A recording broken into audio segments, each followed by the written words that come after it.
Hey everybody!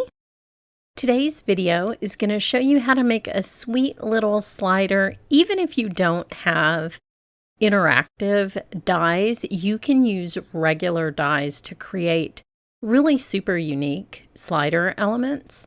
And so that's what I'm going to do here. Now I'm starting just by ink blending a card panel, and that little mark on the card panel is deliberate. That's a pencil mark. I'm going to show you what that's for later. And I'm just going to use 3 different colors of ink here to create kind of an ombre from yellow to orange to pink. And then I'll have a little blue focal point, so it'll be a little bit different. Now, after I ink blend the panel and clean my glass mat so I don't smudge anything, I'm going to put the card panel onto a sticky mat in my MISTI, and I'm going to stamp the text background stamp in cement gray over this background. Now, sometimes if you get a little bubble between the stamp and your MISTI, see how that leaves a little void there and you can actually see the bubble on my stamp? Just press it again. That's the beauty of using the MISTI. So that's what that looks like. I only had to stamp that once except to pick up those little spots. And now you can see why I drew that line. I'm using this adorable little envelope. This is so cute, and it comes in 2 pieces so that I can make it dimensional and make that a little channel that my slider little bears are going to slide through. So I love that this envelope is 2 pieces. So this is an example of a die that wasn't meant to be a slider element, but you can make it a slider element because we are crafters and we make things.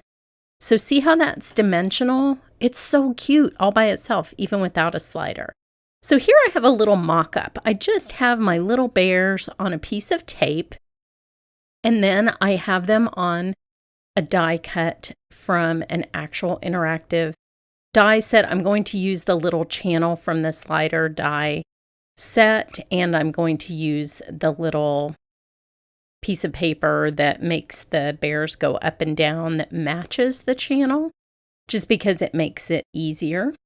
You can, of course, create this yourself, but I like having these dies. And then I'm going to cut where that line was on the card panel, and that little slider element will slide through that, but be hidden behind the envelope in a really, I have to say, ingenious little thing that I made up. Just kidding, it's not that ingenious, but it's fun. So the reason you want to have a swatch chart for your markers is so that you can pick out harmonious color combinations. I will later on be matching the pink ink that I used to one of the markers. But here I wanted to pick out 3 blues to color these bears with. I wanted a light, a medium, and a dark blue so that they sort of contrast with that warm background that I created. And I'm just leaving them on my little mock-up. To color them, I added a dot of glue behind the bottom bear's ear after I colored the middle bear, so that I'm building this in a way that I can color it, but then I can also adhere it all together so that it becomes a solid piece at the end. Now, I picked the wrong marker out, not the one that I picked on my swatch. So this blue is a little light, and I'm going to correct that later and make it a little bit darker because I'm going to add a fur texture to these bears after I color them. So now I will color the darkest little bear, the darkest blue. They're so cute. They're such cute and happy little bears. I keep using these. I've used these on like 5 cards recently. But so you can see that that's just double-sided Post-it tape there, holding them together. And here I'm matching the pink to one of the markers so that I can color the balloon. And I will not just color it, but I'll also add a little highlight when I go to do the fur texture. So now you're going to be able to start to see what I'm talking about as far as putting this together goes. This is the little channel. This acts as a stopper for lots and lots of the MFT interactive dies or DIY sliders like this one. The channel is really helpful. I only glued it at the bottom because you really only need it at the bottom. So you can either just glue it down all the way up, or you can cut it off, whatever you want. It really doesn't matter. But what I'm going to do with this part of the little slider is put it through the front of the card. It'll go into that channel on the back of the card, and it will stop there when the card is all together. So this will be used to pull the bears up, and when you push it back down, that little stopper will stop it and keep it from coming out the bottom of the card. The envelope will hide the entire mechanism. Isn't this fun? So think about all these different ways that you can create sliders with dies that aren't necessarily made to be slider interactive elements like this cute little envelope. So cute.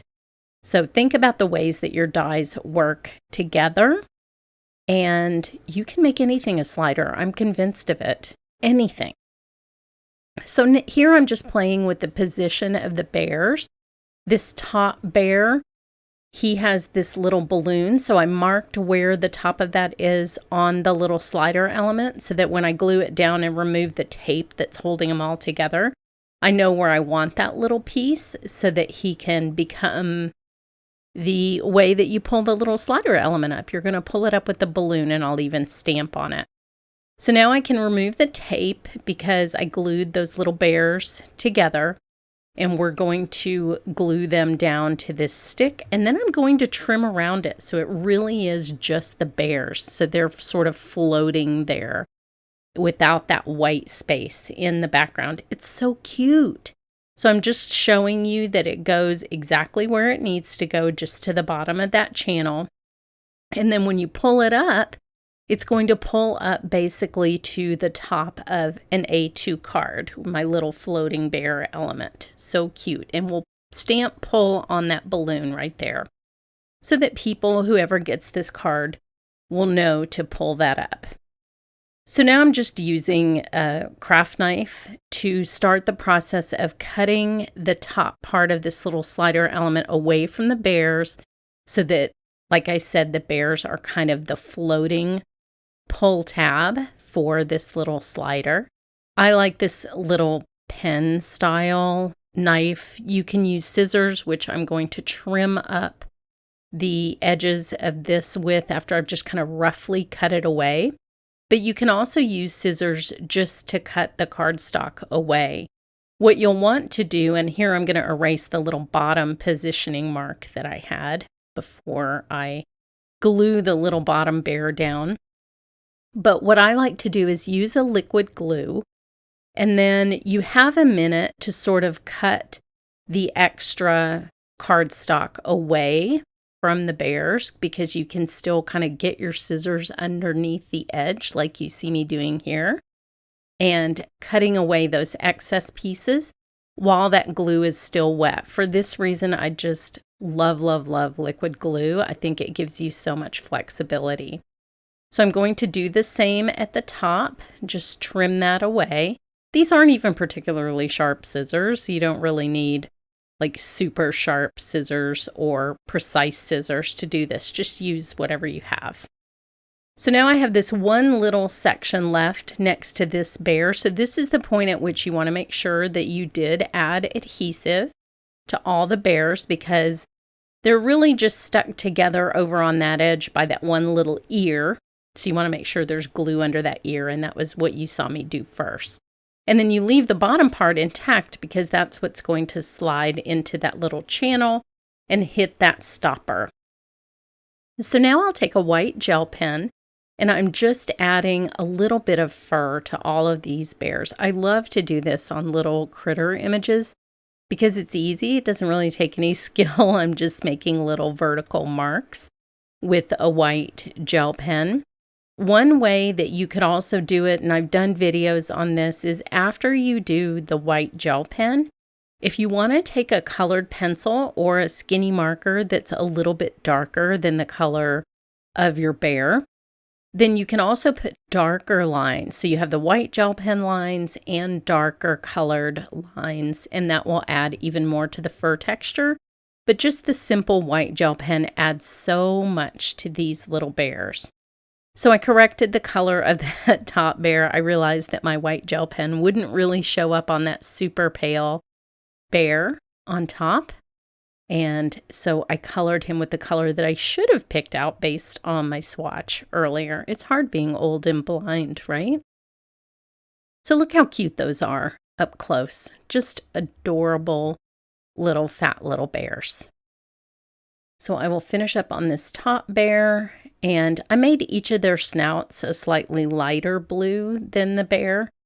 And then I added a little highlight on the balloon. It's very simple coloring, but it adds a lot if you just take a minute and do these extra little tips.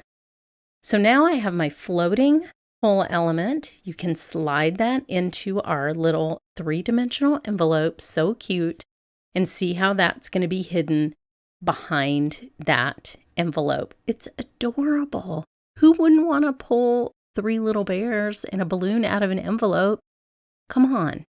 And I'm going to color that white part at the bottom to match the envelope. And that's also where my sentiment is going to be on the finished card. So don't worry that you can see that. We're going to cover that all up. So now I'm just using my swatch chart again to find a marker that's closest to this craft color. It doesn't have to be perfect. So you don't have to have all the markers. Just pick one that's close. And people are just going to be amazed at your card.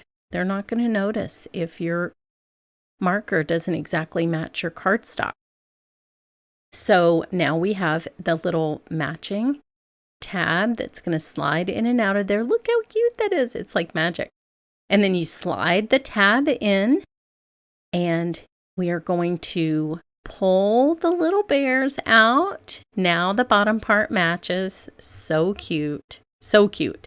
But one last thing, just in case you're sending this to someone who isn't a card maker, you want to stamp the little pull on top of the balloon.